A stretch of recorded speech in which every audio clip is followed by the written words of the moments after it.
Who needs a break from the repelling rhetoric on the right? I have the perfect antidote for you with some laughter from the left. The Democrat A-team was on fire today while campaigning, and I think the late-night joke writers might be jealous. Coming up next, I have every drop-the-mic moment, including a zinger from Kamala Harris that was pointed at a heckler, but it hit Donald Trump right where he lives. First up is Mark Cuban, who is stumping for Harris. Watch as he gets a laugh as soon as the audience sees where he's going with his takedown of Trump, and then they erupt when he hits the punchline.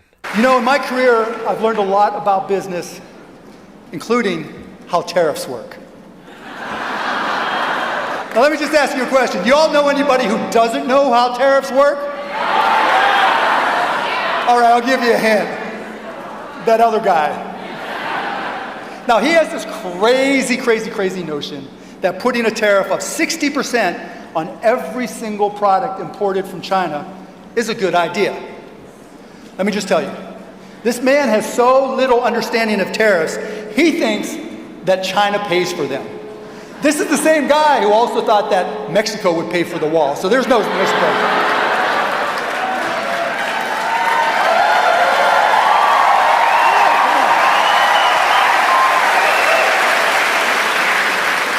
Did Mexico pay for that wall? Hell, no, you said it wrong. Hell no. That's what I'm talking about. Next up is Bill Clinton, who just happens to be the same age as Donald Trump. Watch as he has some fun with that. Heck, I'm only 2 months younger than Donald Trump.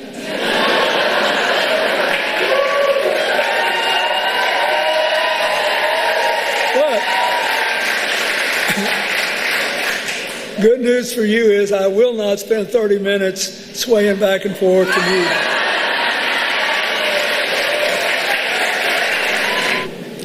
And he keeps talking about how he wants to get even and may have to call out the military on our own people.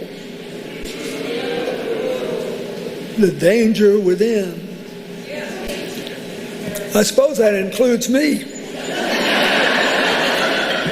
And you sign the oath says you promise to preserve, protect, and defend the Constitution against all enemies, foreign and domestic.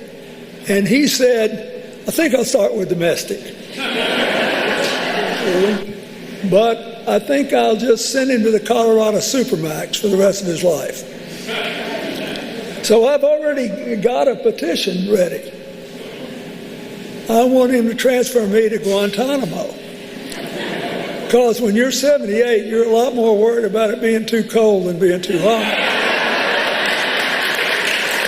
And before I show you Harris's drop the mic moment, let's welcome Tim Walz to the roast of Donald Trump. I'm taking nothing on this. I'm a veteran. I'm a hunter. I went pheasant hunting last weekend. I own firearms.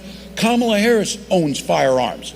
This might be I don't know, President Clinton, this might be the first time that both Democrats on the ticket are gun owners right now. And it might also be the first time that the guy on the other side can't pass a background check because he has felonies. And I saved the best for last. Watch as Kamala Harris takes down a heckler with a zinger that surely traveled to Mar-a-Lago faster than a subpoena. Oh, you guys are at the wrong rally.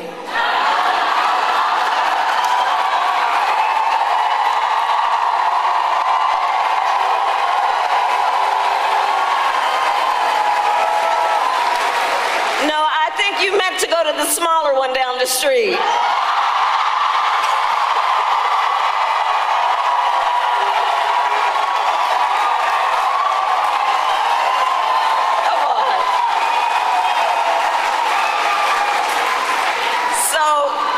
I have said it before and I'll say it again. There is a crazy imbalance of fun and humor when it comes to the two parties, and I think the Democrats have it all.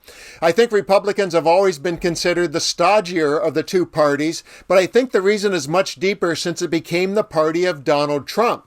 You see, his message and his ideology appeals to people who are fear-based. Also, I think it's safe to say that he put a lot of people on the spectrum of fear. People who may have followed him for other reasons, but once they were in the cult of Trump, he fed them a steady diet of fear-mongering. And that's how we arrived at this moment in time. And that's why we have one party that seems to own laughter, and it vibrates at a higher level. I'm Dan, thanks for watching, and let's continue to vibrate at a higher level until November 5th and beyond.